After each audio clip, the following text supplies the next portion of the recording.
കോഴിക്കോട്ട് അസം പെൺകുട്ടിയെ ഉപയോഗിച്ച് പെൺവാണിഭ കേന്ദ്രം നടത്തിയെന്ന കേസിൽ ഇപ്പോൾ പ്രതികൾക്കായുള്ള അന്വേഷണം വ്യാപിപ്പിക്കുകയാണ് പോലീസ്. 2 പ്രതികൾ ഒഡീഷയിലുണ്ട് എന്ന സൂചന പോലീസിന് ഇതിനകം തന്നെ ലഭിച്ചിട്ടുണ്ട്. 3 മാസം മുൻപാണ് ജോലി വാഗ്ദാനം ചെയ്ത് അസം സ്വദേശിയായ യുവാവ് പെൺകുട്ടിയെ കോഴിക്കോട്ട് എത്തിച്ചത്.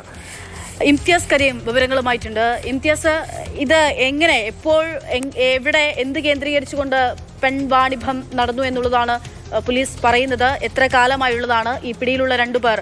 ആരാണ്? അന്വേഷണം എങ്ങനെയാണ് പുരോഗമിക്കുന്നത്?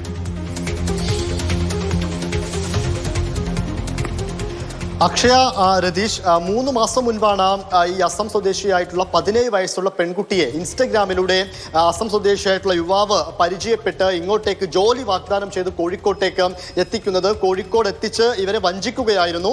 റെയിൽവേ സ്റ്റേഷൻ അടുത്തുള്ള ഒരു വാടക കെട്ടിടത്തിൽ ഇവരെ പാർപ്പിച്ച് അത് പെൺവാണിഭ കേന്ദ്രമായി ഉപയോഗിക്കുകയായിരുന്നു. അങ്ങനെ പിന്നീട് ഈ പെൺകുട്ടി അവിടെ നിന്ന് രക്ഷപ്പെട്ട് നൽകിയ മെഡിക്കൽ കോളേജ് പോലീസിന് നൽകിയ പരാതിയിലാണ് ഇപ്പോൾ അന്വേഷണം നടക്കുന്നത്. അതിൽ ഈ പെൺകുട്ടിയുടെ വിശദമായ മൊഴി രേഖപ്പെടുത്തിയിരുന്നു. ആ മൊഴിയുടെ അടിസ്ഥാനത്തിലും ഇവരുടെ ഫോൺ നമ്പറൊക്കെ ട്രേസ് ചെയ്തുകൊണ്ടാണ് ഇപ്പോൾ ഈ പ്രതികൾക്ക് വേണ്ടിയുള്ള അന്വേഷണം ഒറീസയിൽ എത്തിയിരിക്കുന്നത്.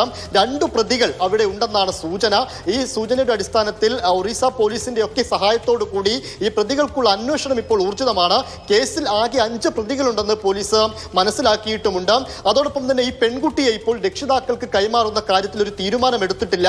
കാരണം ഈ പെൺകുട്ടിയുടെ പ്രായം സംബന്ധിച്ച് വലിയൊരു പ്രശ്നം നിലനിൽക്കുന്നുണ്ട്. കാരണം ഈ പെൺകുട്ടിയുടെ SSLC സർട്ടിഫിക്കറ്റും കാര്യങ്ങളുമൊക്കെ നോക്കുന്ന സമയത്ത് 17 വയസ്സ് എന്നാണ് രേഖപ്പെടുത്തിയിരിക്കുന്നത്.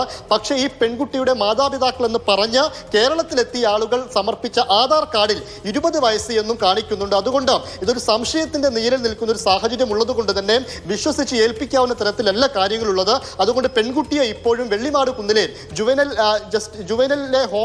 ജുവൈനലിന്റെ നിരീക്ഷണ മുറിയിൽ തന്നെ, അവരുടെ നിർഭയ ഹോമിൽ തന്നെ ഇപ്പോൾ നിർത്തിയിരിക്കുകയാണ്.